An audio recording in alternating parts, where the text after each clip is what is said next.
B34 ধান রোপণ করা হয়েছে।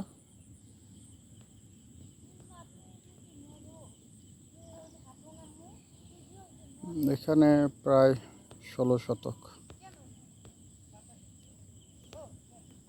ওই সাদা সাইনবোর্ড পর্যন্ত।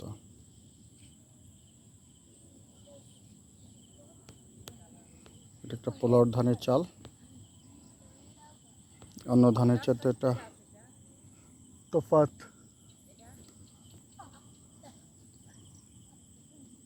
মেহগনি। অন্য ধানের চাইতে এটা তফাৎ হচ্ছে গিয়ে এটা পোলাওর ধান, কিন্তু এটার উৎপাদনটা এই প্রায় ডবল হয় আর কি। বিঘায় প্রায় 10 মণ হয়, এখানে আমরা 5 মণ আশা করতে পারি।